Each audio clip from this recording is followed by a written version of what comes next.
Video like जरूर कर लीजिए और ऐसे वीडियो लगातार फ्री में पाने के लिए चैनल को तुरंत सब्सक्राइब कर लीजिए और बेल आइकन को जरूर टैप कर लीजिए ताकि आगे भी सारे वीडियो आपको मिलते रहे। यूट्यूब में फॉलो करते हैं तो प्लीज ये वाला फ्री टेलीग्राम चैनल जरूर ज्वाइन कर लीजिएगा। सारे नोटिफिकेशन सारे अपडेट यहीं पे आते हैं, ध्यान रखिए। नमस्कार दोस्तों जिन भी बच्चों का एपीओ का एग्ज़ाम है ना 22 मार्च को एपीओ का एग्ज़ाम है, उसके कंप्लीट रिवीजन के लिए टेस्ट सीरीज़ है। ये सेक्शनल टेस्ट जीएस का है, 50 क्वेश्चन का मोस्ट इंपॉर्टेंट सवाल है। आइए इनको देखते हैं हम लोग। और हमारा एपीओ की तैयारी का ग्रुप भी चल रहा है जिसमें जोड़ के आप पूरी तैयारी कर सकते हैं। पूरा सिलेक्शन मटेरियल आपको मिल जाएगा, सामान्य अध्ययन का भी, और जो आपका विधि है यानी जो लॉ का पोर्शन है उसके recorded classes, notes, test series, quiz, संपूर्ण तैयारी के लिए आप हमें इन नंबरों पे जो है कॉन्टैक्ट कर सकते हैं। हमारी टेस्ट सीरीज़ भी आपको मिल जाएगी, बहुत ही इंपॉर्टेंट। सबसे पहले what is the colour of solid iodine कह रहा है। जो ठोस आयोडीन होता है उसका रंग कैसा होता है कह रहा है। सफ़ेद होता है, रंगीन होता है, बैंगनी, भूरे से काला या लाल भूरा। जो ठोस आयोडीन है इसका रंग कैसा होगा भाई? Purple brown to black. कैसा होता है? Purple brown to black. ठीक है। फिर कह रहे हैं इनमें से किस प्रकार की किरण पृथ्वी के वायुमंडल में प्रवेश नहीं करती है? कौन सी रे जो है अर्थ के एटमॉस्फेयर में नहीं आ पाती है? Visible light, X rays, UV rays या रेडियो वेव्स।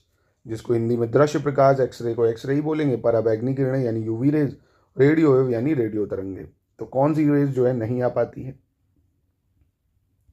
बहुत ही आसान है। आप देखेंगे जैसे एक्स रेज हैं, है ना, और गामा रेज हैं। आपकी एक्स रेज है, गामा रेज है, और आपका जो कई यूवी रेज भी होती हैं, है ना।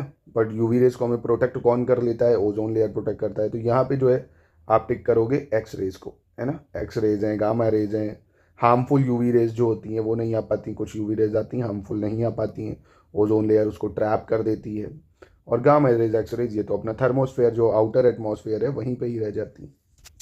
फिर कह रहे हैं व्हाट इज जियोट्रॉपिज्म, यानी जो नया टर्म है, नया क्या, साइंस का पुराना कह सकते हो, गुरुत्वानुवर्तन, या इंग्लिश में बोले तो जियोट्रॉपिज्म। ये क्या होता है भाई? गुरुत्वाकर्षण की प्रतिक्रिया में पौधों की वृद्धि, या सूर्य के प्रकाश की प्रतिक्रिया में पौधों का विकास, पोषण तत्वों की प्रतिक्रिया में पौधों का विकास, या जल की जो प्रतिक्रिया है उसमें पौधों का विकास।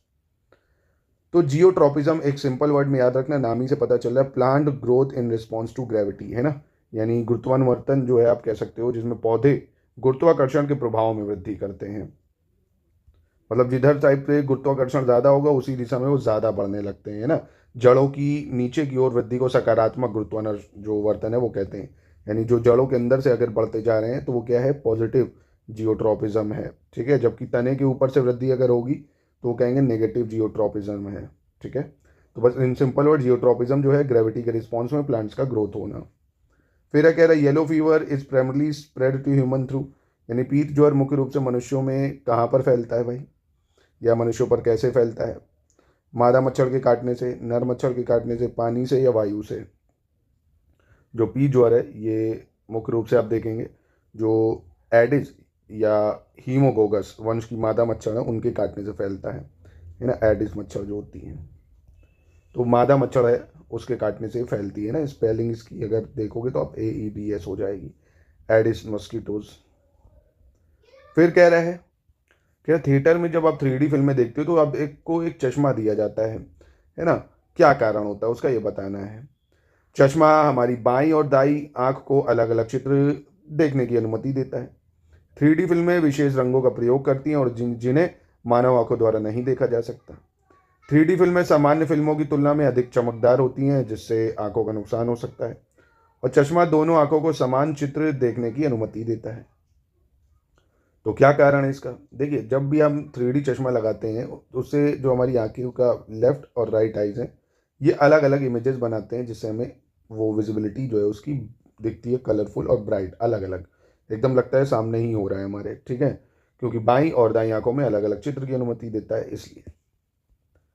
चलिए अगला देख लेते हैं। कह रहे निम्नलिखित में से कौन सा जीवों के वर्गीकरण का उच्चतम से निम्नतम तक सही क्रम दर्शाता है भाई? क्लासिफिकेशन करता है हाईएस्ट टू लोवेस्ट लेवल पे। तो species, genes, family, order, class, phylum, kingdom, क्या इसका सही उत्तर होगा? ये आप सोचिए, बचपन में आपने इसका पढ़ा होगा।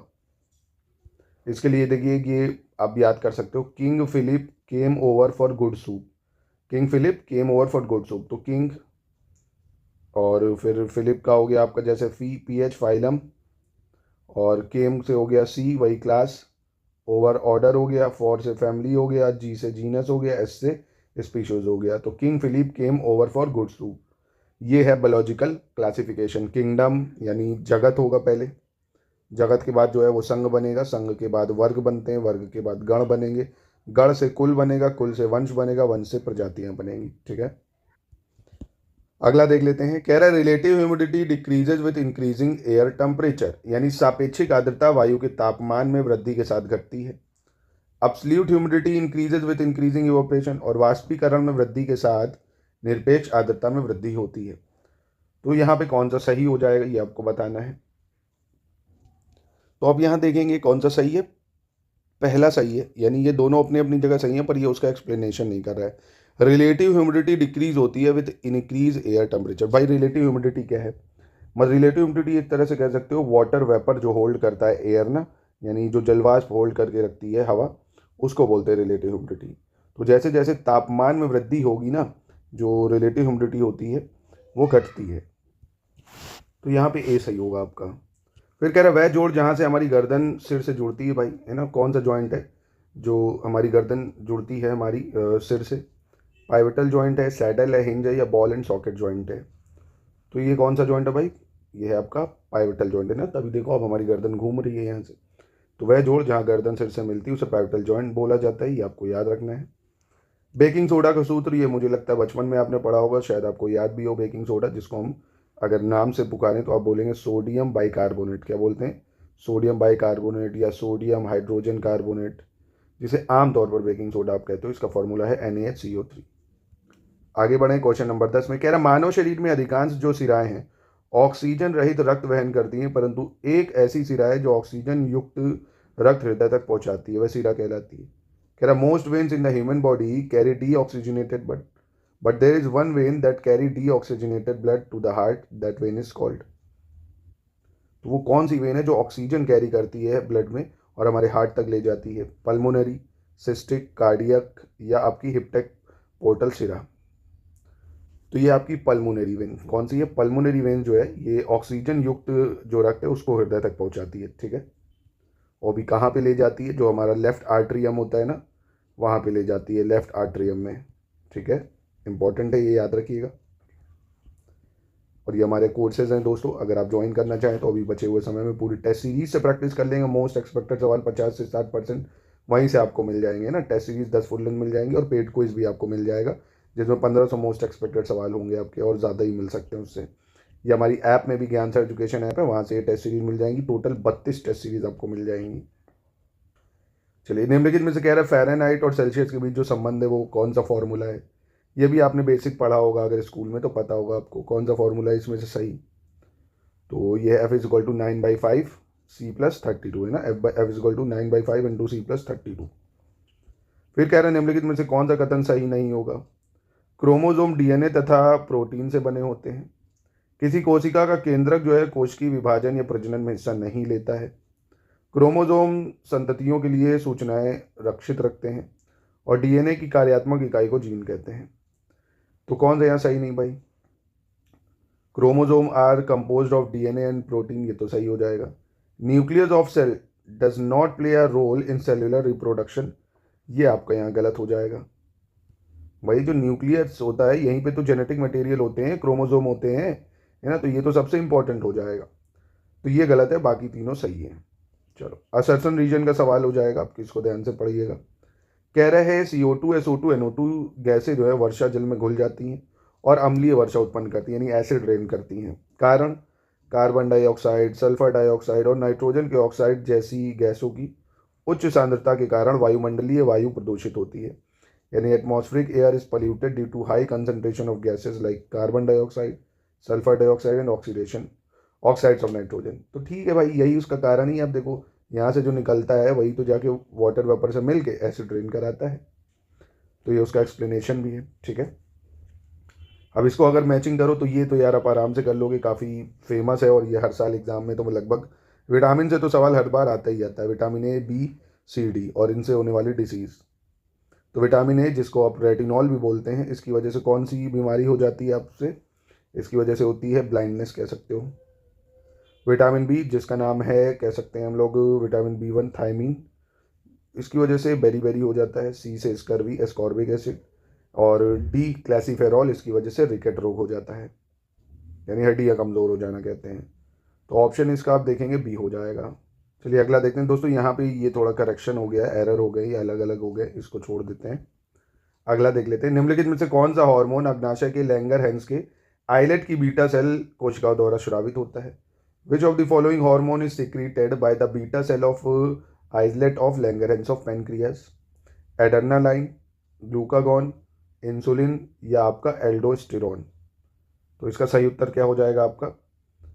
मतलब कौन सा हार्मोन अग्नाशय के लैंगरहैंस के आइलेट की बीटा सेल द्वारा स्रावित होगा? तो ये इंसुलिन होता है। कौन सा हार्मोन होता है? इंसुलिन होता है। ठीक है, अब चलिए अगला देखते हैं। ये जो एसआई यूनिट है, कौन सा सही सुमेलित नहीं है, कौन सी सही मैच नहीं कर रही है, ये बताना है। Activity of radio active substance curie, और लेंस की क्षमता यानी power of lens dioptre, heat की जूल, प्रेशर की पास्कल। तो आसान है काफ़ी। रेडियो एक्टिव पदार्थ की जो सक्रियता है, इसका एसआई मात्रक जो होता है वो बैक्यूरेल होता है, क्यूरी नहीं होता है। क्या होता है हिंदी में कहें अगर तो बैक्यूरल, है ना, BQ कह सकते हो शॉर्ट में आप, बैक्यूरल होता है। ठीक है, फिर कह रहे हैं निम्नलिखित में से कौन सा युग्म सही सुमेलित नहीं है, बताना है। नियोप्रीन, विशिष्ट रबड़, और एस्पार्टेम, संश्लेषित मधुरक या सिंथेटिक स्वीटनर, ऑक्सीटोसिन हार्मोन, और रेयॉन आपका मॉडिफाइड स्टार्च या रूपांतरित स्टार्च। कौन सा सही नहीं सुमेलित है इसमें? तो आप देखेंगे रेयॉन जो है ये गलत हो जाएगा। मॉडिफाइड स्टार्च नहीं होता रेयॉन, ये सेमी सिंथेटिक फाइबर कह सकते हो इसको आप, है ना। रेयॉन क्या है? सेमी और सिंथेटिक फाइबर, है ना। सेमी सिंथेटिक फाइबर है जो सेल्यूलोज से बनता है, मॉडिफाइड स्टार्च से नहीं बनता है, यानी वुड पल्प जो होता है बेसिकली ना, उससे बनाते हैं हम लोग। ठीक है, लकड़ी के गूदा कह सकते हैं हिंदी में। फिर कह रहा है गहरे समुद्र में गोताखोरों द्वारा सांस लेने की प्रक्रिया में किस मिश्रण का उपयोग किया जाता है? Which mixture is use by deep sea divers in the breathing process? जो कूदते हैं ना वो कौन सी गैस यूज़ करते हैं? Helium hydrogen, hydrogen oxygen, helium oxygen या नन ऑफ दीज? तो बहुत ही आसान है, बहुत हल्की गैस है हीलियम, और ऑक्सीजन तो चाहिए ही भाई। तो ये लोग इसका यूज़ करते हैं, हीलियम और ऑक्सीजन का। चलो इसमें आपको सही की पहचान करनी है, कौन सा यहाँ सही होगा। कह रहे हैं क्षार के संदर्भ में बताना है। ठीक है, बेस के संदर्भ में।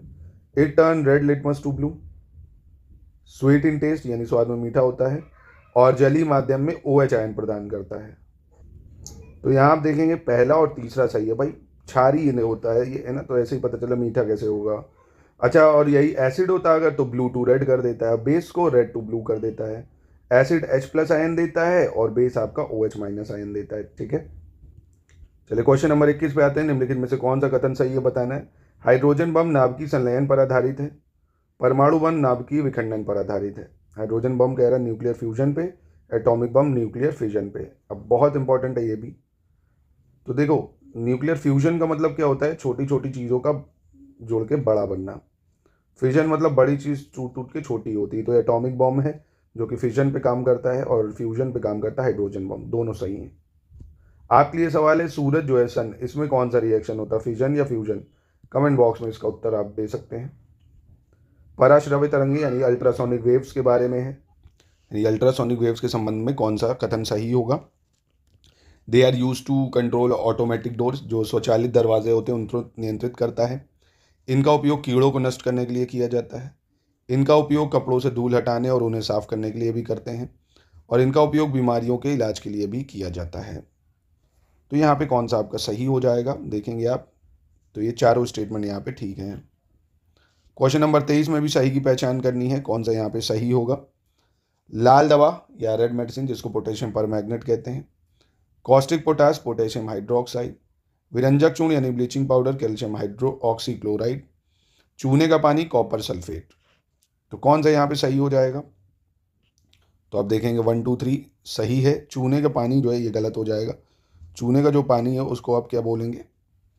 कैल्शियम हाइड्रोक्साइड बोलते हैं, CaOH होल ट्वाइस, है ना, कैल्शियम हाइड्रोक्साइड। क्वेश्चन नंबर 24, किसी व्यक्ति को अपना पूर्ण रूप से खड़ा प्रतिबिंब देखने के लिए आवश्यक दर्पण की न्यूनतम लंबाई व्यक्ति की लंबाई की कितनी होती है? Minimum length of mirror required for a person to see full standing images is dash the length of person. चलिए अगला देखते हैं। कह रहा है किसी भी व्यक्ति को अपना अगर पूर्ण रूप से खड़ा प्रतिबिंब देखना है तो उसके लिए दर्पण की न्यूनतम जो लंबाई है वो व्यक्ति की लंबाई से कितनी होनी चाहिए, कि मतलब जो आपका मिरर है वो आपकी लंबाई से कितना होना चाहिए अगर आपको पूरी इमेजेस में देखनी है। 1/4, 1/3, 1/2 या 2 गुना। बहुत ही आसान है, आधी होनी चाहिए ना, आपसे जो मिरर की लंबाई है वो आधी होनी चाहिए। फिर कह रहा है किसका उपयोग नाभिकीय रिएक्टर में विखंडन अभिक्रिया की दर को नियंत्रित करने के लिए किया जाता है, क्योंकि वो न्यूट्रॉन को बिना इसके विखंडन के अवशोषित कर लेता है। यानी which is use to control the rate of fission reaction in nuclear reactor because it absorb neutrons without causing fission. Heavy water, graphite water या कैडमियम।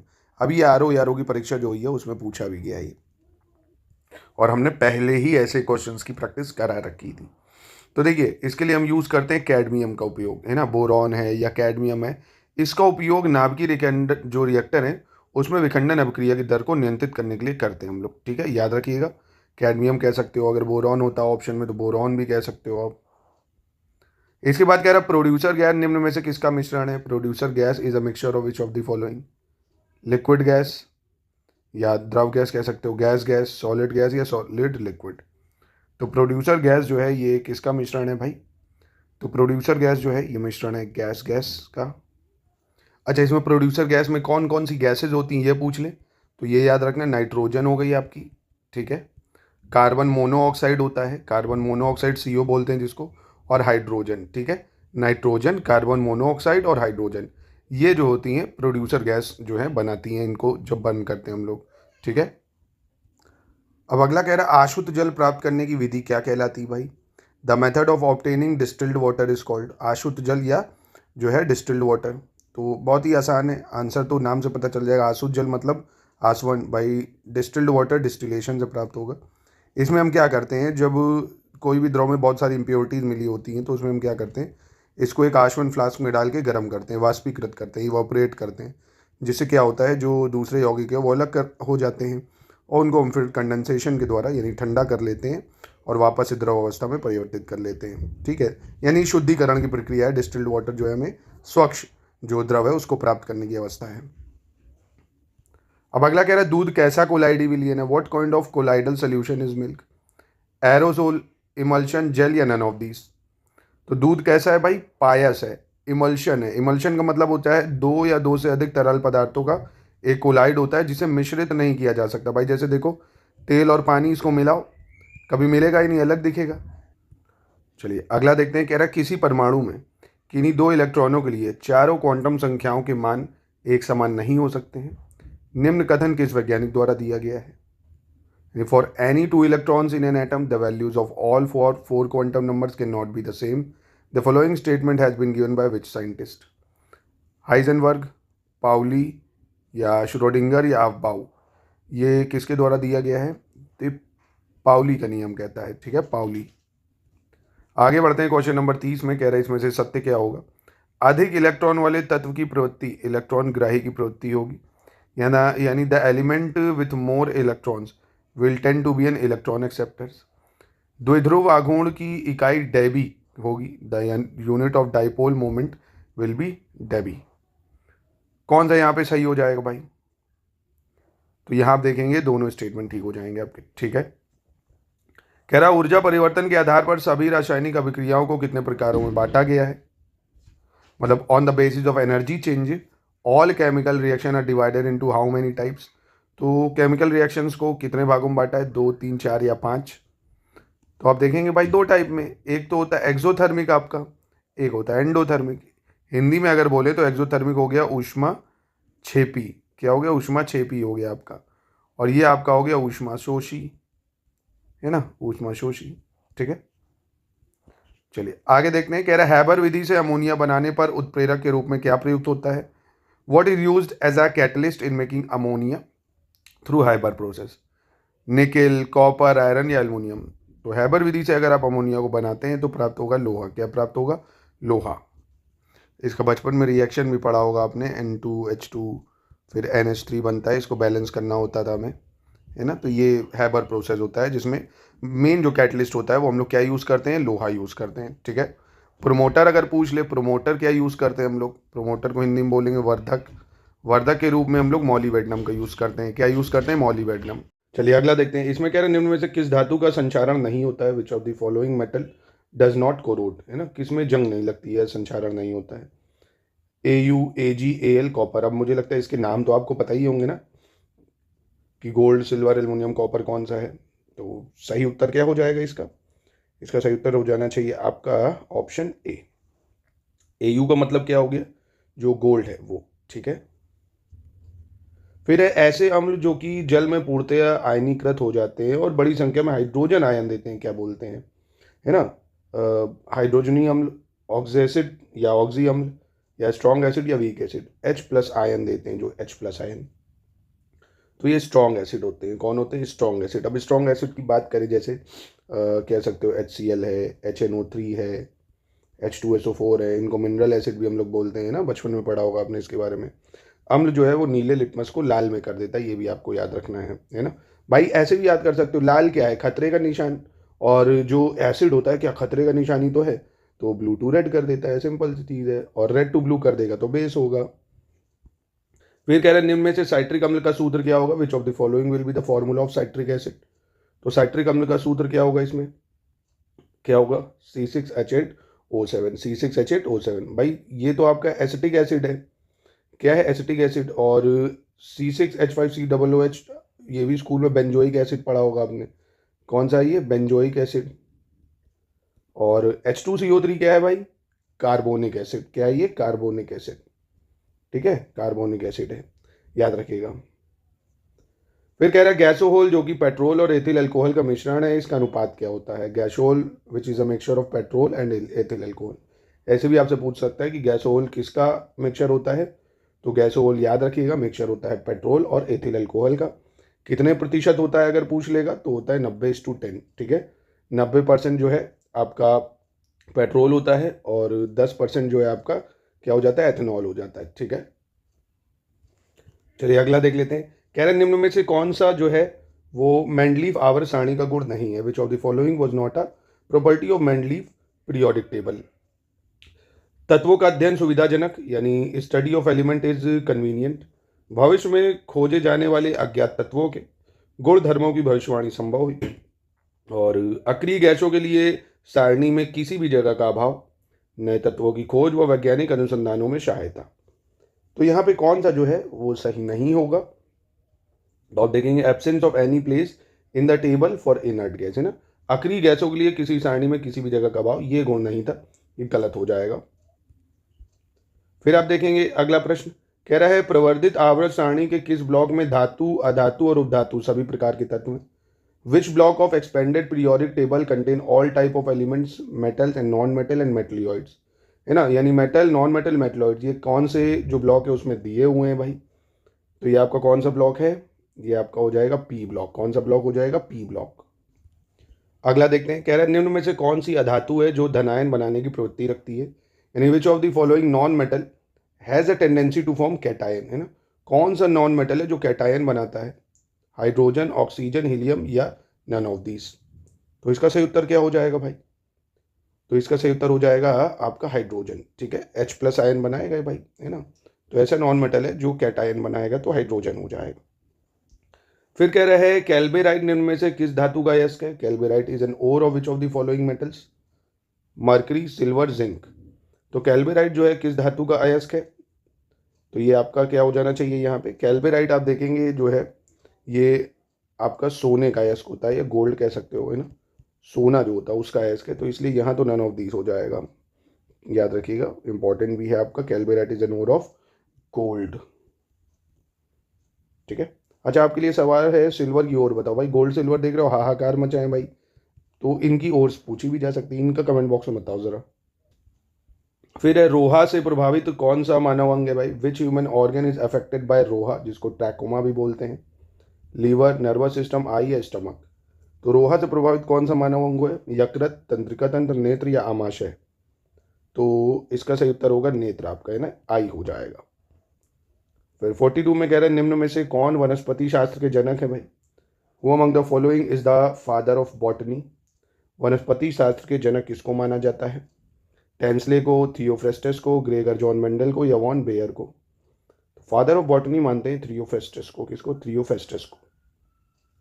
फिर कह रहा है मोरी कल्चर का संबंध किस कृषि से है भाई? Moriculture is related to which agriculture? तो मोरी कल्चर इसका संबंध किससे है? शहतूत की खेती से, अंगूर उत्पादन से, घोंगे के संवर्धन से या जैतून के उत्पादन से? तो मोरी कल्चर जो है ये संबंधित किससे होगा?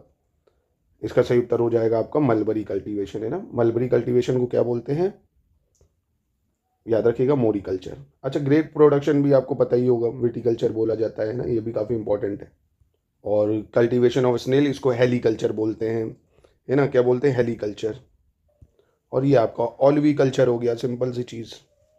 फिर कह रहा पोलियो के उपचार के लिए पोलियो के टीके की खोज किसने की थी? Who discovered polio vaccine for the treatment of polio? Pincus, Albert seven, Jonas Salk या लुइस पास्चर?